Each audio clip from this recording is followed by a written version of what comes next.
Good evening, everyone. Thank you for attending the 7th annual JCON e-commerce or Amazon event. We have a lot of seats, so if you're standing in the back, we will not charge you extra. Please do come and sit down. I'd like to take this opportunity to thank you for coming, and it's a joint collaboration. My name is Shia Rubenstein from the JCC of Marine Park, and I do these events with Rabbi Yehoshua Werdy from the Crown Heights Young Entrepreneurs. We do it, Baruch Hashem, for JCON Amazon, JCON Real Estate, as well as several other industries. And the key factor is really to help people in our communities that are trying to grow, to be able to grow through a local medium. So the networking, the vendors, the education. So Baruch Hashem, we have close to 700 people who signed up to attend, and we hope to make it bigger and better every year. Before we start with our panel, which I'd like to thank our panel, it's amazing to see there's always going to be paid speakers that you can hire to speak. But it's always amazing when you have people from within the community that Baruch Hashem are successful and they're willing to take time and give back. And that goes for our panel tonight. I'd also like to ask Rabbi Yehoshua Werdy to come up to say a few words before we start. But before we do that, again, I just want to thank our panelists. We're going to bring up Joel Wool, Moses Newman, Barry Lampert, who's going to moderate, Ari and Jeremy Greenberg. No, we did that. So I want to pre-thank our panelists for coming up shortly. And I'd like to introduce my co-founder, Rabbi Yehoshua Werdy, to say a few words, and we'll start.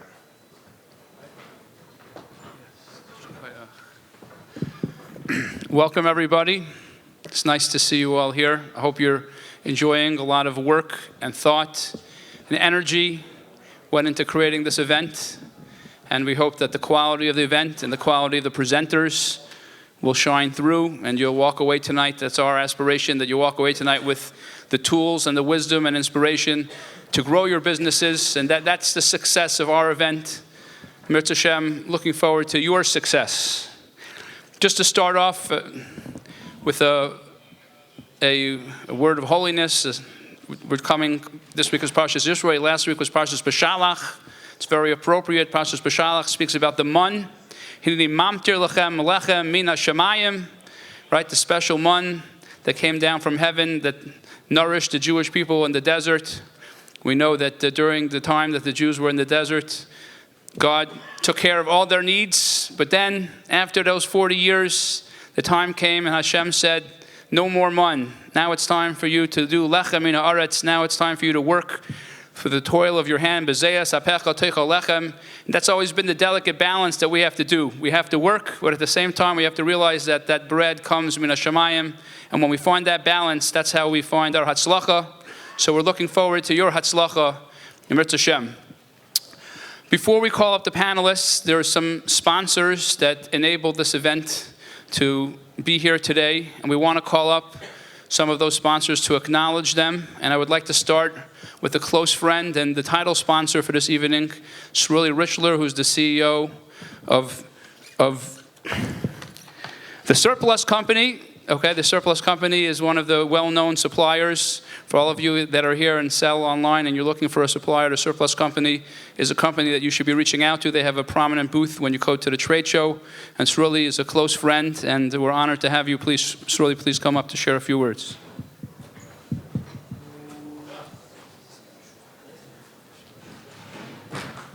First, let's give a big hand to CHYE, JCC Marine Park. What an amazing event. If you're looking to make money on Amazon, you've come to the right place. Visit the Surplus Company's booth or go to sales@thesurpluscompany.com.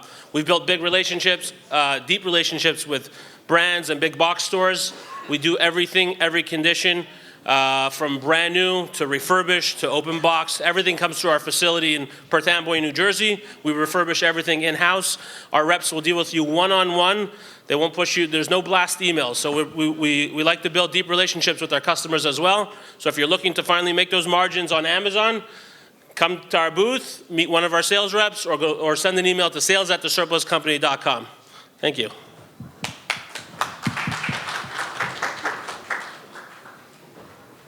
Okay, I'd like to call up one of our gold sponsors this evening, who's actually going to be one of the panelists, very deep knowledge of the industry.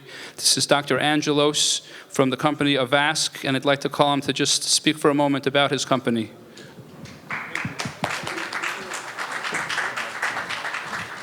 Good evening, everyone. It's a great honor to be here tonight, and thank you, Rabbi Yehuda, for the invitation. From my side, I must say we're a company based in the UK. We assist sellers on how to make sure that their expansion to different marketplaces outside US is a success.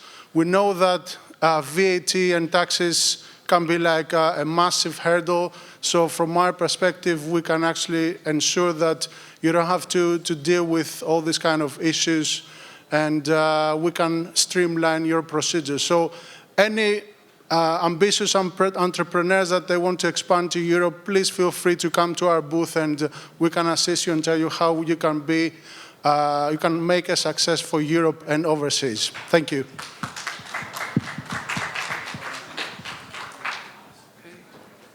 Okay, and last but not least, I'd like to call up this year one of our gold sponsors, actually a close friend. This is a young entrepreneur, somebody who really started his business just a short while ago, but he's very ambitious, and he wants to make all of you his customers. I'd like to call up Zach Yarmak, who actually just became a chassan, to talk a little bit about his company.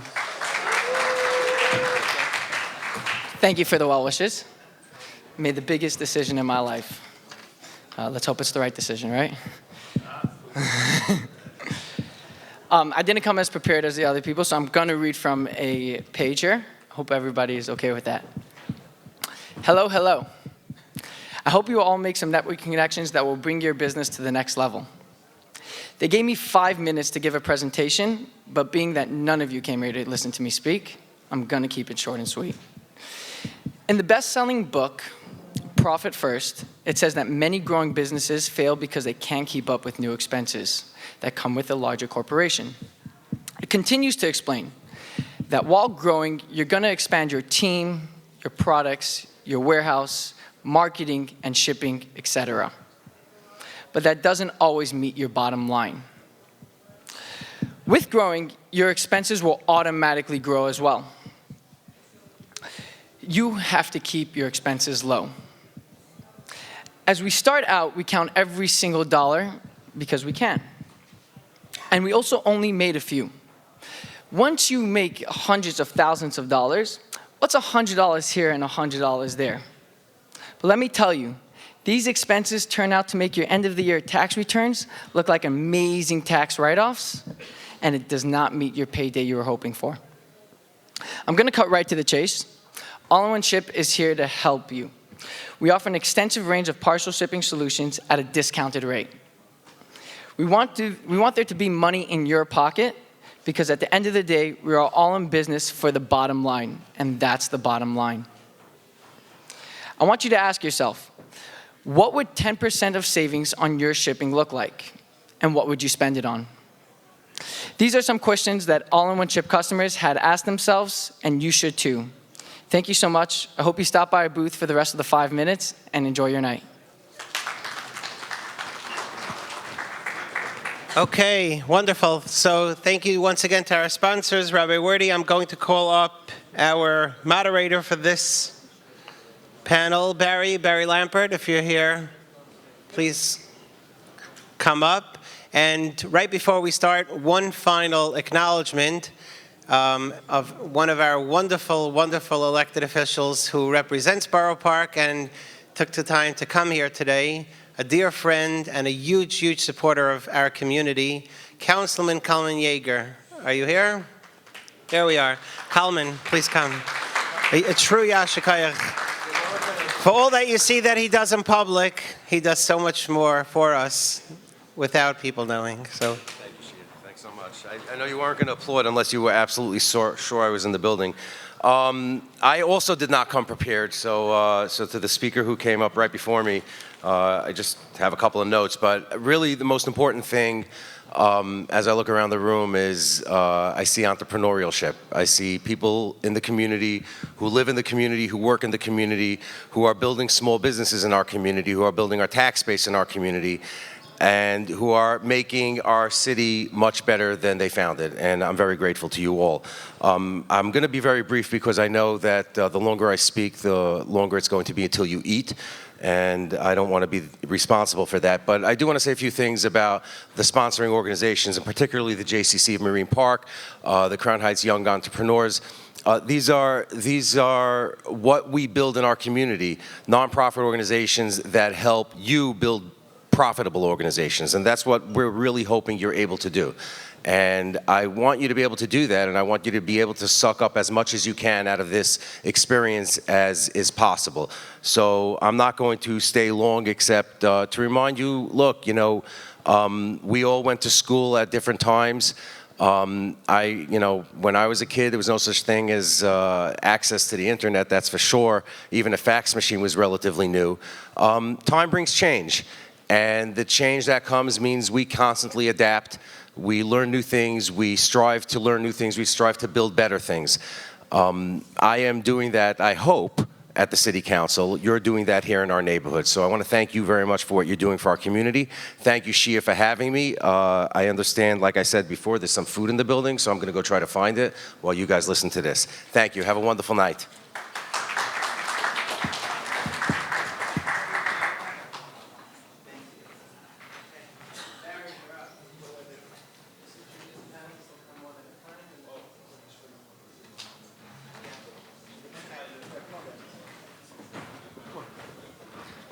Okay, all the panelists, if you don't mind, please. We'll introduce you once you get here. Joel? Come on up.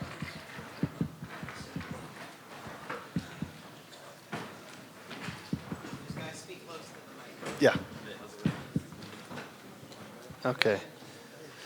Hey everybody, good evening. My name is Barry Lampert. I'm an Amazon seller. I've been selling on Amazon for a little over a decade. They asked me to moderate this panel tonight and add some input where I can, so hopefully we'll have a very informative session, learn some things that we didn't know before.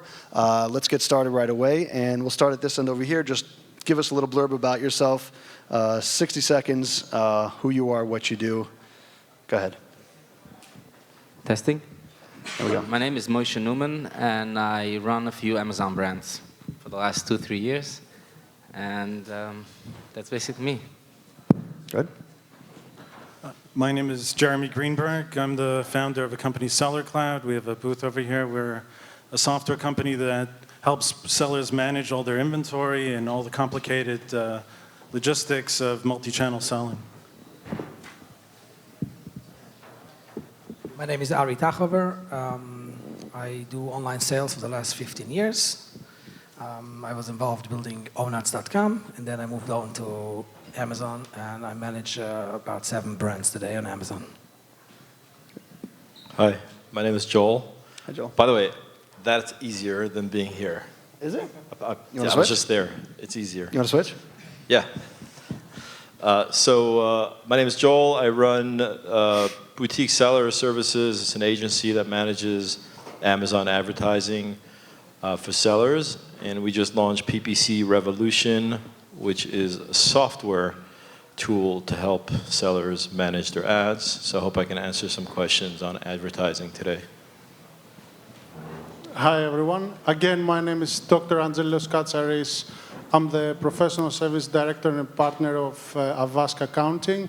Avask is a company that is assisting e-commerce sellers and entrepreneurs to expand their business overseas to Europe, Australia, UAE, and in any way that we can help with regards to VAT accounting and other tax matters for the e-commerce sellers. Thank you. Okay, great. So as you can see, we have a wide variety of experiences and hopefully get some good information. So our topic today is growing your business in 2020 and beyond. So what I want to start with is the following. In e-commerce, as in most things in life, the one constant is change. And in 2020, we expect more of the same. So I want to start off by asking all the panelists, give us your take here. What do you see upcoming in 2020? What do you see coming? Maybe some changes that you see, some things that you think might be different, some good opportunities that people might want to take a look at. And whoever would like to start, just jump right in. Go ahead. We don't have to go in any particular order. Amazon is no longer the wild, wild west. That game is over. You have to come with a real business. Right infrastructure, you have to have goals, plans, right people. There's no longer the wild, wild west. So don't think about yourself anymore as an Amazon business. Think yourself as running a real business. There's no Amazon, if anyone owns a real brand knows, there's thousands and thousands of small tasks that needs to be done. And at one punch of a button from Pakistani deletes your listing. You have to have people from every angle, and you can't grow unless you have the right people running your team around you. So it's all about right infrastructure. Gotcha. Go ahead. Yeah, definitely things are changing, and the expectations on the sellers are very different, even from Amazon, whether it's security requirements, insurance requirements. People should start to expect, it not to be a completely free system that anyone can just do whatever they want. Everyone's familiar with the new tax regulations and what impact that has on sellers. Expect a lot of things like that to be coming up in the next year, including a lot of new security requirements. Amazon realizes that the sellers are storing a lot of data that originated from them that they're really responsible for, and they're going to push a lot of these requirements onto the sellers. And sellers have to be ready to set themselves up right and be responsible, just like they have an accountant and they have an accounting system like QuickBooks or whatever it may be. They need to start planning and being organized.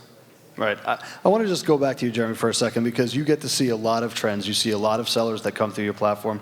Can you be more specific? Can you give us something, a trend perhaps, that you see a lot of your sellers jumping on? I don't want to put you on the spot, but if you can think of something that you might want to share. If not, I got a story for everybody. I'll share that. Go ahead. So definitely people are getting hit by a lot of these different requirements, and they're starting to say, hey, we need to do what Moses said over here. We need to be a regular business. There's a new trend where people are starting to actually set up their own websites, trying to create their own image. When it used to be, 5 years ago, the trend was the opposite. Everyone was just selling on Amazon directly, not thinking about their own company name.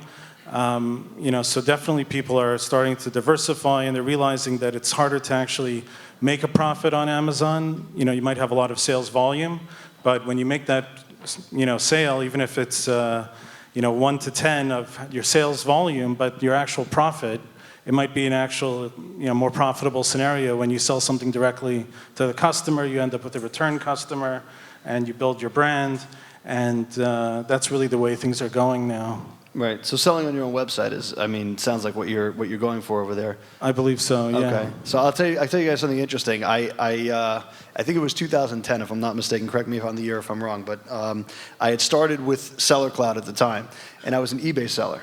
I'd never sold on Amazon in my life.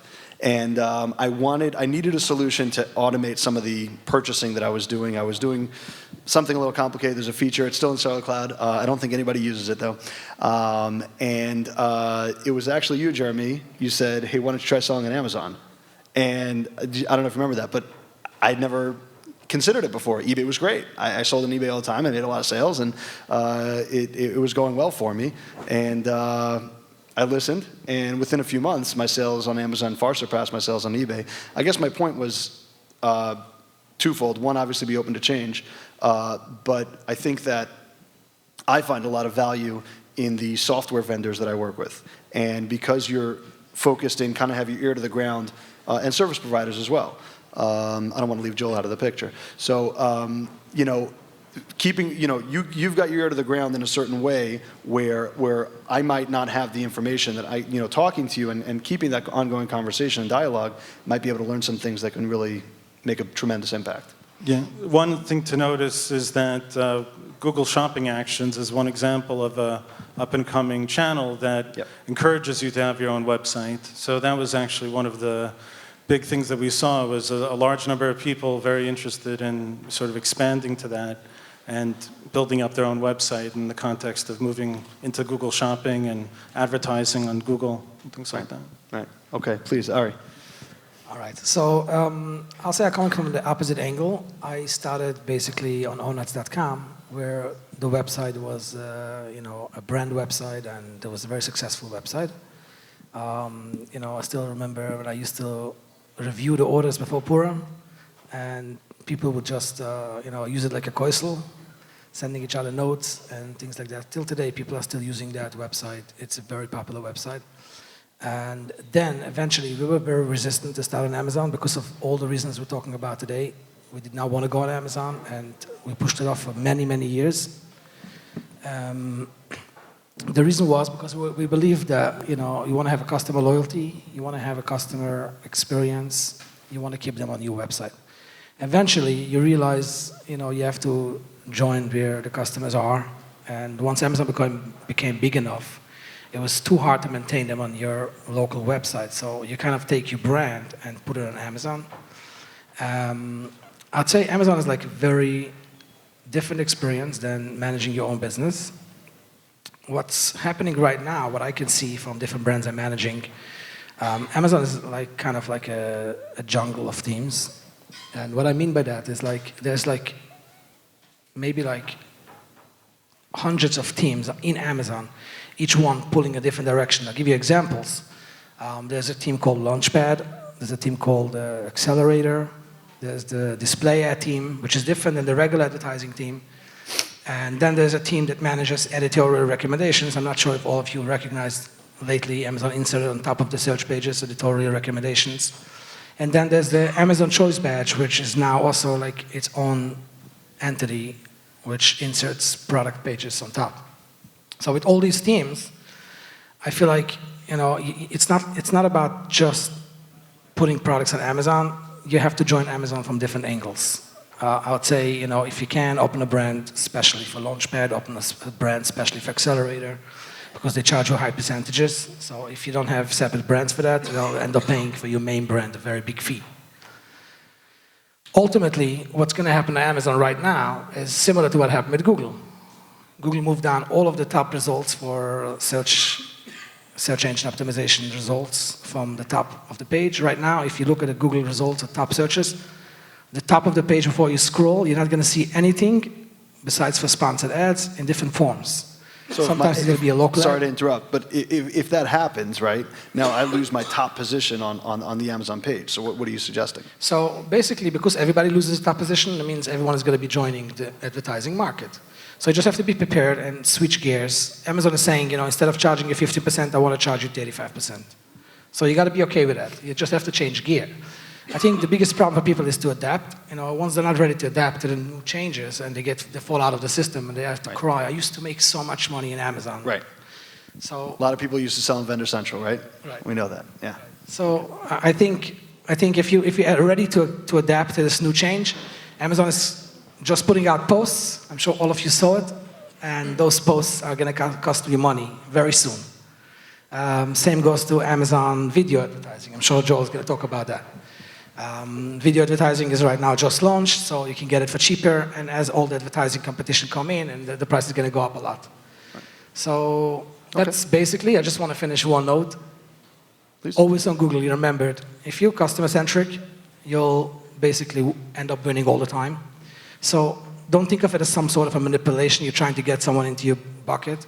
Build a real brand and get your customer in. Build a solid listing. You'll end up winning. Ultimately, Amazon is looking for the sale. Without a sale, they have nothing. They're not going to become an advertising agency. So if you have a solid listing, you'll end up getting higher spots. Not just that you can have more conversions, but Amazon will also give you a higher spot for cheaper. Right. Okay, thank you. Joel, staying with trends for 2020. Yeah, so besides for PPC revs. Some great points here. Number one, Moshe, with looking at Amazon as a business is crucial, is so important. We just discussed in the previous panel, like someone did a review on 19 accounts and 18 of them weren't profitable. As a whole, I see it with advertising on a daily basis where people are just not profitable based on their ad spend. Amazon has not plateaued yet, and that means that they're still they're still getting more market share, but more and more sellers are coming on. People are coming on every single day. So all these new programs, you really have to look at it as they're just trying to pull you to different places. Hey, spend some money here, spend some money there, spend some money. So I mean, we can talk about video advertising and display advertising and ASIN targeting and all the different ad features, posts, which probably will die like Google Plus did. I don't see Amazon posts going anywhere. But ultimately, they're just... Well, Amazon posts are trying to counter what's happening in social media, so they want to give you that sort of experience because they feel like they're falling out of the game there. So. Yeah, it's going to be tough for Amazon to launch a social media channel platform. But ultimately, you're going to see more of Amazon ads happening on Instagram versus them getting customers to get off Instagram and go to posts. My point is, though, there are a lot of different features that Amazon's rolling out, and none of them is going to double your sales. Sales are kind of there. Now you got to dedicate your resources appropriately and say, how much am I spending? How long am I spending it for? And these are things that no one can advise you on. You need to know this as a seller. How profitable do you need to be today, tomorrow, the next day, and so on. Diversifying off of Amazon. Jeremy discussed Google. I'm in talking with Google now. We're hopefully going to be onboarding hundreds of brands onto Google this year. And they have a lot of plans, Google does, and obviously Walmart does. So diversification is key. To go back to advertising, Walmart is, and just to be clear, just to clarify, the Google Play is not about advertising. It really is about organically capturing sales, and they have all this planned out where across the internet, Google's little shopping tiles are going to be following you around. So the earlier you get on that train, hopefully the better it is. I mean, there are not too many platforms that can take on Amazon, right? So Google, is one of the top 3 that could actually do it. So anyway, you can talk to me later if you want about that. But Walmart advertising, Walmart's finally making some updates. They partnered with some agencies to try to get their advertising going. But ultimately, the market share for Walmart versus Amazon is still very, very low, right? What is it, like 10%? Something like that. Yeah? Yeah. Yeah. Okay, so 10% of your Amazon sales. So, I mean, their advertising feature product is a little better now. It's going to get, it's going to get improved further. So you got to utilize everything. You can't get stuck on Amazon, and you can't get excited about new features because they're just trying to make you spend more money. Right. Yeah, definitely. I mean, Walmart seems to be unusually slow to the draw for everything that they are and what we expect them to be, which is kind of weird.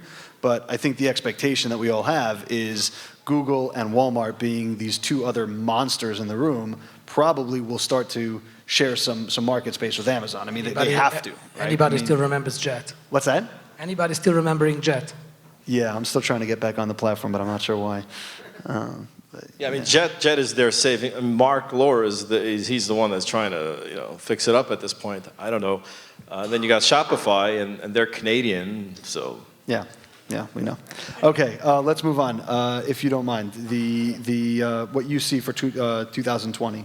Yeah, I think based on what we've heard so far, I think having a good balance with regards to your reviews, the customer experience, and anything that has to do with spending, I think is very important. From an accounting perspective, I must say, it's anybody who actually joins to sell on Amazon or other marketplaces, they're looking into having to part with about 70% of their income to external parties. So they need to basically accommodate this 30% to be like their profit, or even, just make sure that the advertising, you find the optimum between like the advertising and your storage costs, etc. I think the trends, I don't think I would say with regards to the trends, it's mainly the profit that has to be the main focus for all sellers. I think it's basically diversification, as you mentioned. Maybe some sellers also, they're looking into China, for example. I think it's good to have this not as as something to stall you, but also as an opportunity to think also beyond, like as a plan B, let's say, how can the business survive if you are heavily reliant on one supplier or on one marketplace? So I think having this perspective more like as an opportunity to find plan Bs where you can, that's what I would say that would be the focus for the year. Gotcha. Okay, great. There's a lot of great information. I just want to add one point Yeah, to please, go him. ahead. He was saying that there's going to be a lot of ads popping up on top in Amazon. And at the end, he said Amazon is a customer-centric business. Amazon doesn't want any customer to come on their site and searching through to find the best product. Amazon still wants you to fight for the first spot. So they want a bunch of sellers to fight for the first spot, and yet they're going to give first 10, 20 spots. I don't think that's going to go so easy down. Amazon's number one thing is not to be the seller or to get more money from the seller. Amazon's number one thing is the customer. So Right. I don't know what's going to be in Amazon's plan, but if I'm going to come to Amazon, I'm going to see a full of page of ads, I'm going to walk away from Amazon. Right. But I think Ari covered that in that. Well, you're assuming that everybody's going to be advertising, so they will get a chance to get your top spot to the best seller. That's the It is a general balance. assumption. Again, you're saying everybody's in one pool. You're putting everybody in one pool. The Well, number one there's product always is the number right one now. product. Right now, you'll Amazon see demands Amazon gives you one spot next to next to the sponsor. They give you one spot for organic. So I'm assuming if you have a solid product, they'll still try and push you out some in.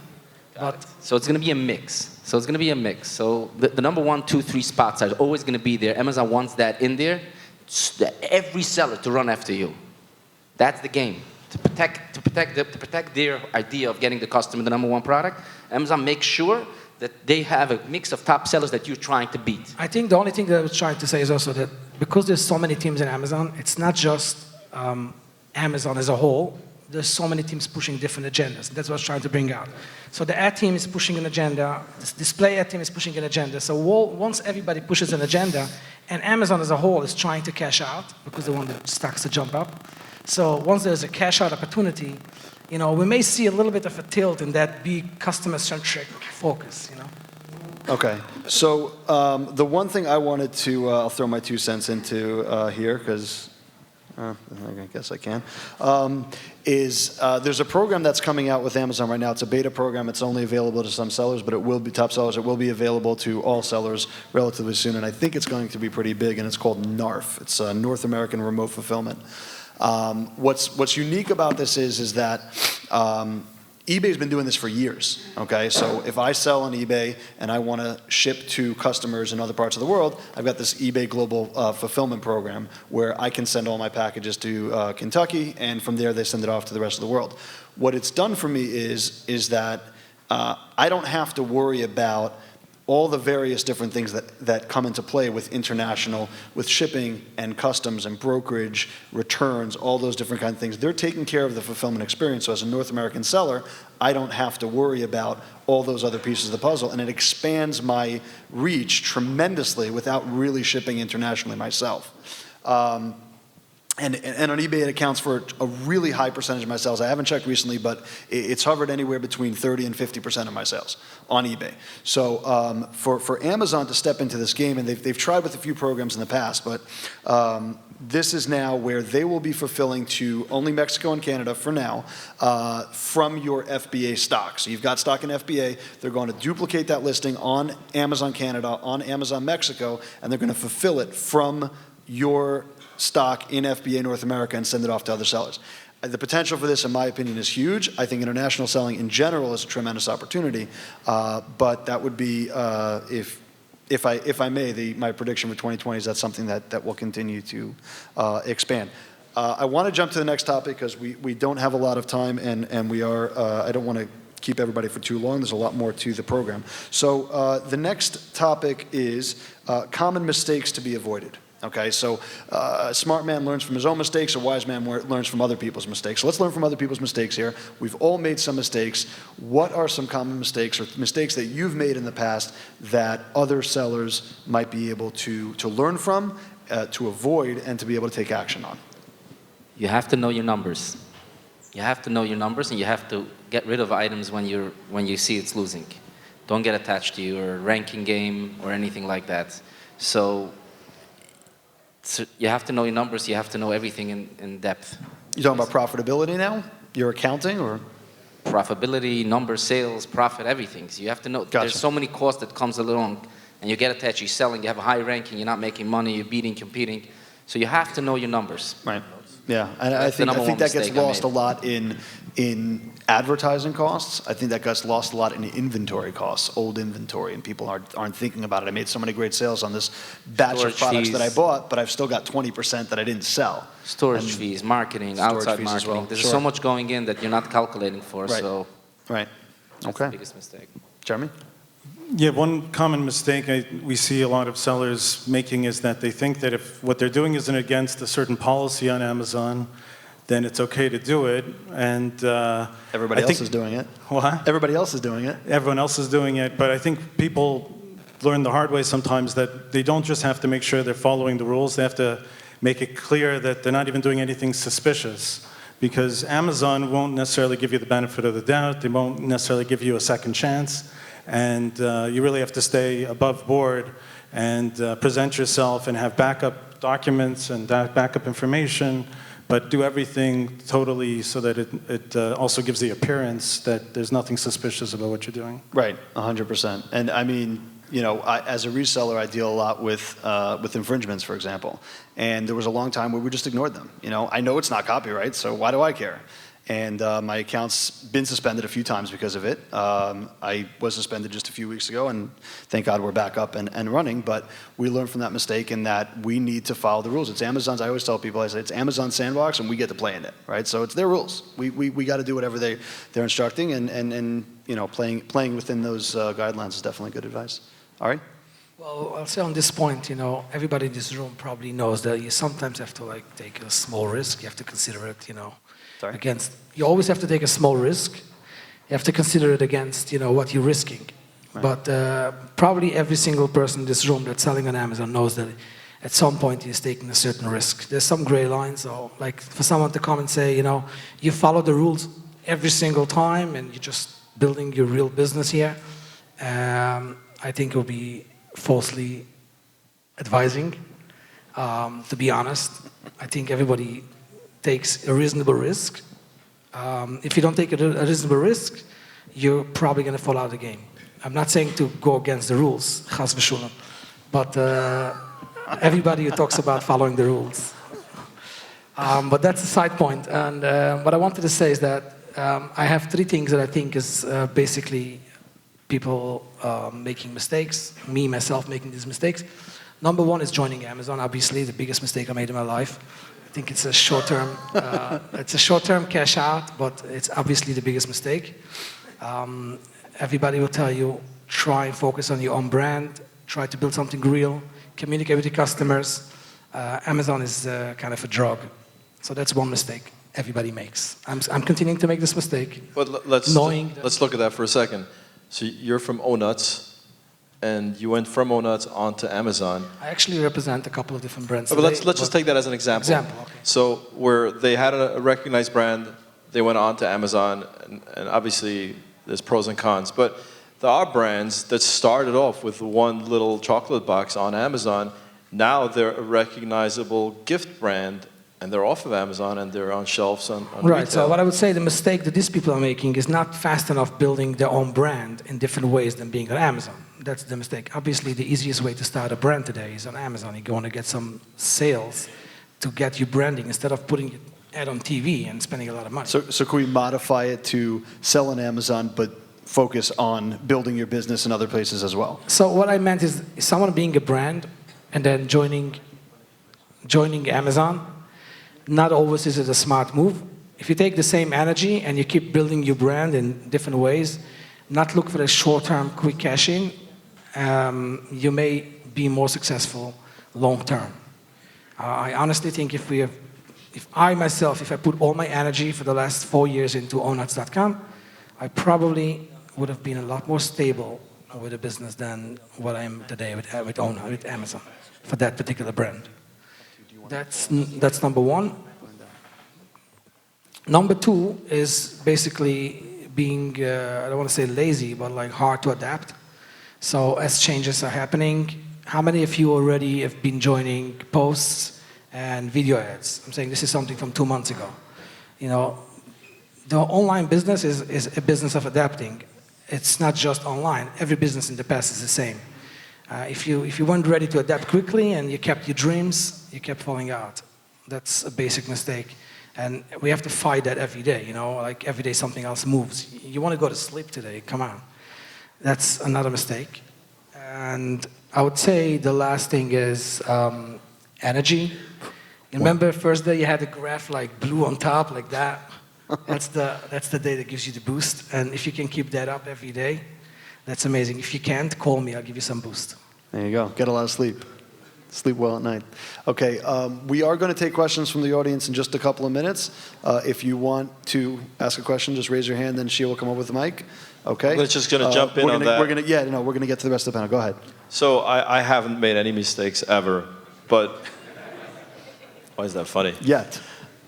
No, so I would say two things. Number one, for brands that I see, generally speaking, on Amazon, I think the biggest mistake that I see is people doubling down on their SKUs that are dying versus investing their time and resources on expanding their SKU line.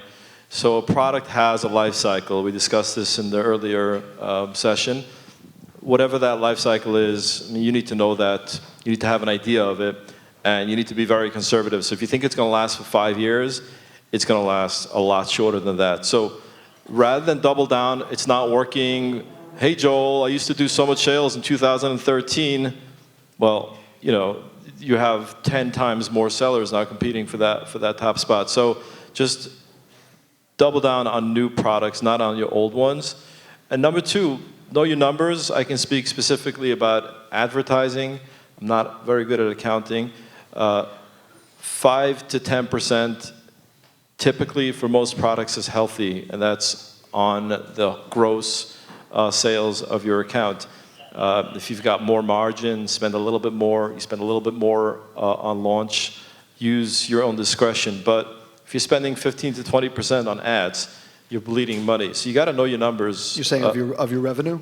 Yeah. Of your total sales? Yeah, 15, I mean, 10 to 55 healthy to 10%. $1 million a month accounts will try to stay below 8% ad spend.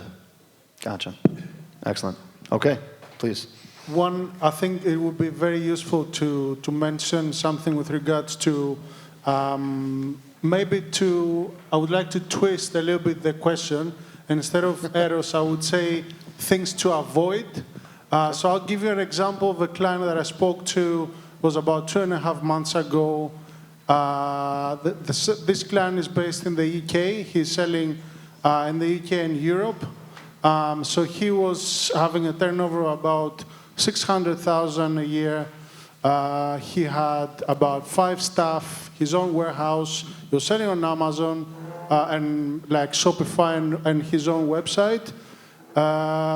So he had his rental expenses for the warehouse, his staffing costs, his shipping, his manufacturing, packaging, everything in place. So when the client actually came up to me to say, you know, what is your advice with regards to my income and how can I deal with that? I said, so what is basically your monthly salary? Like, what are your takings? He says, well, I make about £800 a month.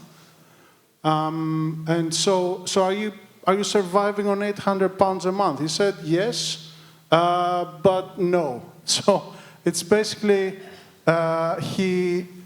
we discovered that he had the amount of money that he was paying for warehousing costs. He was paying about 50 grand a year. So instead of him having to send everything on Amazon, he was also paying extra costs like for rental and staffing. So we came up with a solution that why don't you actually sublet the list that you had and then also push more products to a 3PL and with the facility with Amazon. So in that case, the seller automatically now, from £800, we have brought him up to £4,000 a month. and he's able to have a better management on his stock Excellent. and his expenses. Excellent. I think it's very important to know the costs and the numbers, but Right. also to be a little bit pragmatic and think that you're in for the profits, not Right. for maintaining somebody else's costs, basically. Definitely. Okay, thank you. So we're going to go ahead and try to get as many questions as we can. Try to keep your questions short and to the point, and let's just have one answer from the stage, and this way we can get to... go ahead, please. Well, thank you, gentlemen. This was very educational. Hold the mic a little bit closer to your mouth, please. Thank you, gentlemen. I said this was very educational. I appreciate it. We've been speaking a lot about Amazon being a United States company, but also it's basically a lot of international. How do you feel Alibaba and JD is coming into the picture in the future in order to compete with Amazon? And how do you feel their platforms are going to be beneficial for your own businesses? I'll take that. Oh, we know how Amazon feels about that. They just launched NARV to compete with Alibaba, well, to preempt Alibaba, because they do a much better job at pushing out what Amazon has to the world than Alibaba will do pulling it into the United States. So I think Amazon is going to dominate there. That's my answer. I think the U.S. marketplaces will probably overtake Amazon, or at least gain on Amazon in the U.S. a little bit quicker. Well, than I the think Amazon internationals. is now like pushing very hard on Chinese sellers to join Amazon, and that's probably one of the big reasons. They don't need to. They have special programs for Chinese sellers. Right. Go ahead. Okay. This question is regarding PPC and organics. I mean, most people would rather get an organic sale than a PPC sale. And I've heard that PPC is not as effective as it used to be, that if you just had a good PPC, it would automatically help your organics. With that not being the case so much, at least from what I've heard, what would you recommend a seller does to have come up organically, as currently right now 3 spots are given organically to the top? What would you recommend someone do to get those spots? I would say PPC still helps for organic, not as fast, not as efficient as it used to. It's not a button, but you still have to spend on PPC to get organic positions. Ultimately, sales is going to be the driver of the organic position. Gotcha. Questions? Okay, let's try someone further back.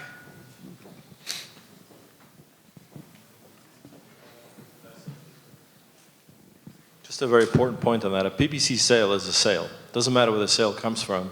PPC is it's not an ad. It's a listing.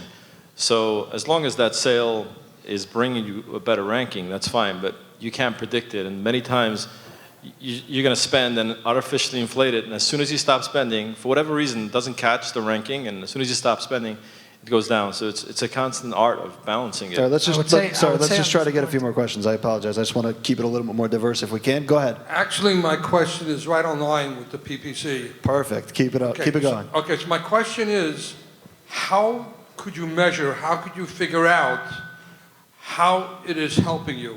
In my particular case, I do a branded product, and I noticed when I put it on Amazon, all of a sudden my other sales were affected. I also noticed that some people may come to my website and they'd rather buy on Amazon.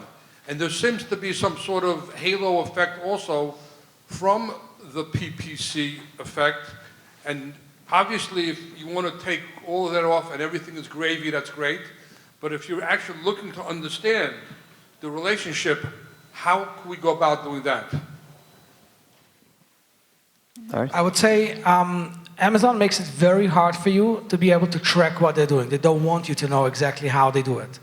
If it was a very easy way for you to take one organic sale, account it against the one PPC sale, then Amazon would automatically allow all the sellers to manipulate the platform, so they don't want you to know exactly how they do it.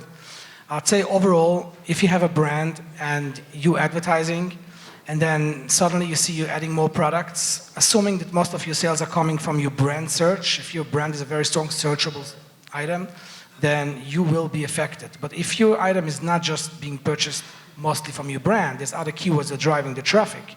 Adding one more item should not make you lose sales on your other items.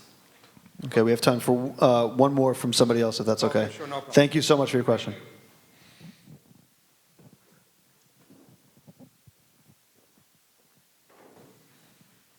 balances here.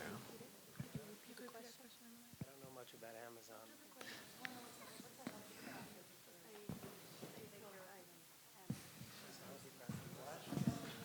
Time's dinner. Question from the ladies section. What's considered a healthy profit margin to make money? Well, you have to know what your goals are, and you have to know how much you're investing and how much you're looking to cash out. Some people are ready to work very, very hard a whole year and make a very small margin if they're happy with that. There are some items that are like cheaper items, you sell a lot, you make less margin, but you sell a lot, you make a lot of money. There's expensive items that you make, margins are you need to make a bigger margin because you spend more money, you'll sell less. So it all depends on what product it is. So there's some items for $9.95, you can make $2, but you sell 1,000 a day. So it costs you 50 cents. It depends on the items. So what's a reasonable expectation for net profit on Amazon? I'd say it depends on your risk factor and depends on the amount of work you're putting in. If you're working very hard, consider your hourly rate, and that's not your profit, that's your work. If you're looking for profit, you're investing money in a company, you obviously want to make a profit on the money, not on the work. So consider that. How much money you're putting in, how much money are you looking to get out at the end of the year? Set yourself a goal, and then work towards that goal. If you're bringing in a certain amount of product and you have to have a very large sale to be able to get back that money, your risk factor is much, much higher because you have to turn a lot more products. Then you have to know how many times a year you're turning your products. If you're turning your products once a year, then you have to make them profit right there. If you're turning your products 4 times a year, you automatically increase your risk 4 times. Okay, one more answer and then... Yeah, I think also to keep in mind that there are a lot of hidden expenses, a lot of returns, a lot of things that are very hard to track. So if you don't have a certain minimum profit margin or profit per item, then you're probably losing money, so. Before we conclude, I want to acknowledge our dear partner, Reb Zisha Novosel of EPI. So I'm just going to ask him to say a few quick words. But let's give a wonderful round of applause for our panelists and our wonderful moderator, Mark.